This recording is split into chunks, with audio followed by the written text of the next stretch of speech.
വിദ്യാർത്ഥികൾക്ക് നേരെ ലാത്തി ചാർജ് നടത്തിയ സംഭവത്തിൽ കേന്ദ്ര ആഭ്യന്തരമന്ത്രി അമിത്ഷാ പാർലമെന്റിൽ പ്രസ്താവന നടത്തണമെന്ന ആവശ്യം പ്രതിപക്ഷം ശക്തമാക്കി. പ്രതിപക്ഷത്തിന്റെ ആവശ്യം ആഭ്യന്തരമന്ത്രി അറിയിക്കണമെന്ന് പാർലമെന്ററി കാര്യമന്ത്രി കിരൺ റിജിജുവിനോട് ഉപരാഷ്ട്രപതി CP രാധാകൃഷ്ണൻ നിർദ്ദേശിച്ചിരുന്നു.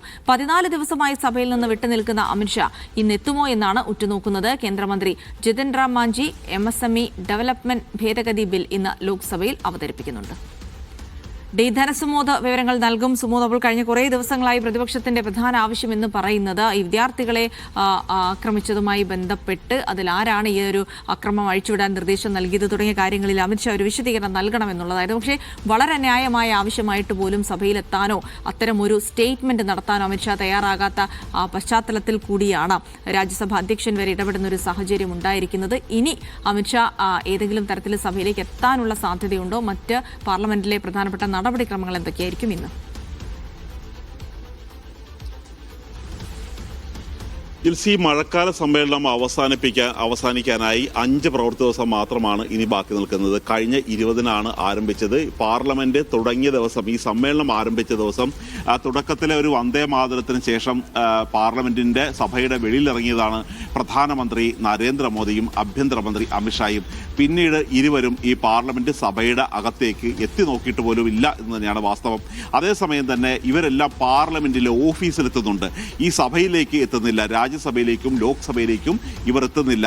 കൃത്യമായ കാരണങ്ങൾ പ്രസ്താവന നടത്തണം എന്ന് തന്നെയാണ് പ്രതിപക്ഷത്തിന്റെ ആവശ്യം. ഈ ജന്തർ മന്ദറിൽ വിദ്യാർത്ഥികളെ ക്രൂരമായിട്ടാണ് മർദ്ദിച്ചത്. മാത്രമല്ല ജിതേന്ദ്ര സിംഗ് കേന്ദ്രമന്ത്രി മറുപടി പറഞ്ഞു കഴിഞ്ഞപ്പോൾ വെടിയുതിർത്തില്ല പോലീസ് എന്നാണ് പറഞ്ഞത്. പക്ഷേ പെല്ലറ്റ് ആക്രമണം ഉണ്ടായതിനു ശേഷം സർക്കാർ ആശുപത്രിയിൽ തന്നെയാണ് വിദ്യാർത്ഥികൾ ചികിത്സയിലായത്. ഇതിന്റെ റെക്കോർഡെല്ലാം സർക്കാരിന്റെ ആരോഗ്യ വകുപ്പിന്റെ കയ്യിൽ തന്നെയുണ്ട്.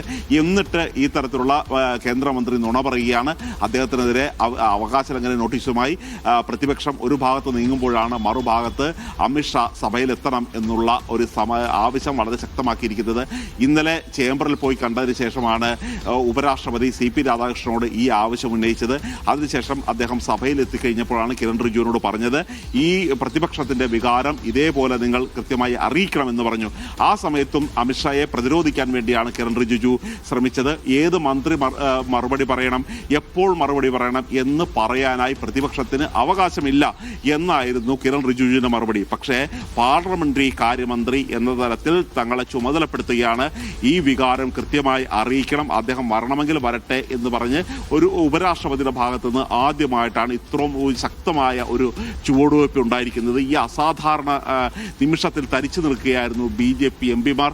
അതുകൊണ്ട് ഇന്ന് പാർലമെന്റിലേക്ക് അമിത്ഷാ എത്തുമോ എന്നുള്ളൊരു കാര്യമാണ് കണ്ടറിയേണ്ടത്. ഇതിൽ 2 തരത്തിൽ ഒരു വ്യാഖ്യാനമുണ്ട്. കാരണം പാർലമെന്റ് ഇനി FCRA ബില്ലടക്കം വരുന്നുണ്ട്. അമിത്ഷായ്ക്ക് എന്തായാലും സഭയിൽ വന്നേ തീരൂ. അപ്പോൾ അമിത്ഷായ്ക്ക് വരാൻ വേണ്ടിയുള്ള ഒരു വഴിയൊരുക്കലാണ് എന്നുള്ളൊരു കാര്യം ഒരു ഭാഗം പറയുന്നുണ്ട്. പക്ഷേ അമിത്ഷാ മോദി ദ്വന്ദ്വത്തിനെതിരായിട്ടുള്ള RSS BJP ചില കേന്ദ്രങ്ങളിൽ നിന്നുള്ള ഒരു ശക്തമായ വിമർശനമുണ്ട്. ഇവരുടെ ഒരു പെരുമാറ്റത്തിലും ഈ ജനാധിപത്യത്തെ അട്ടിമറിച്ചുകൊണ്ട് ഇവരുടെ ഒരു പോക്കിനും വലിയ തരത്തിലുള്ള പ്രതിഷേധമുണ്ട്. അതുകൊണ്ട് അമിത്ഷായെ വിളിച്ചു വരുത്താൻ വേണ്ടിയുള്ള ഒരു നടപടിയാണ്, അതൊരു താക്കീതാണ്, ഒരു മുന്നറിയിപ്പാണ് എന്നുള്ള വ്യാഖ്യാനമുണ്ട്.